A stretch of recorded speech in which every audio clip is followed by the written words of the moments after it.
मैं बताना नहीं चाहता था कभी, जिन्होंने ईंट पात पात कर अपने इस आंदोलनकारी बच्चे को बहुत कम उम्र में इस समाज के लिए समर्पित कर दिया था। मेरे फादर राजमिस्त्री का काम करते हैं, लेकिन आज मैं घमंड के साथ कह सकता हूं कि अगर समाज के ऊपर कोई शोषण करता है, अगर इस समाज के ऊपर कोई आंखें उठाने का काम करता है, या मेरी माताओं बहनों को कोई गलत निगाह से देखने का काम करता है, तो अभिषेक अपने जूते से उसको पानी पिलाने का काम करता है। मैंने ही घूम घूम के ये कौम जगाई, मैंने ही बाम सेफ DS4 बनाई।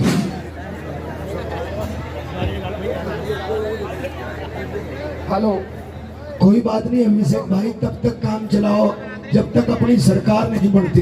जब सरकार बन जाएगी तो सब साउंड ठीक हो जाएंगे।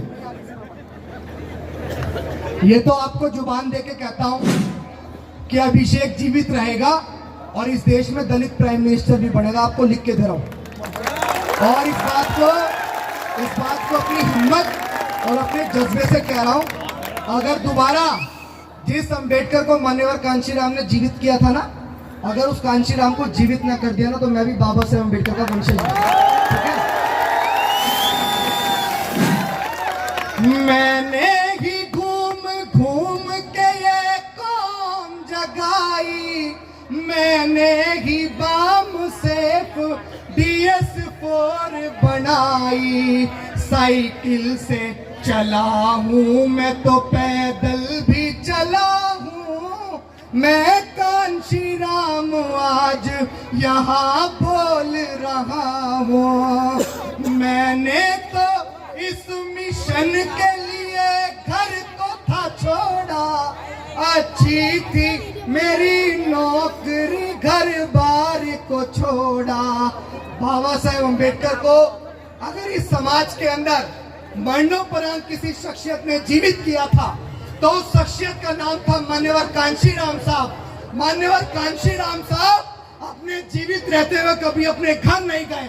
महाराष्ट्र के पुणे के अंदर DRDO के अंदर साइंटिस्ट की नौकरी करते थे, और उन्होंने इस समाज को जगाने के लिए कश्मीर से लेकर कन्याकुमारी तक इस समाज को राजनीतिक हैसियत देने के लिए उस व्यक्ति ने, हम वो मशाल है मंजीत भाई जैसे लोग जो इस समाज के लिए दिन रात गा के प्रचार कर रहे हैं।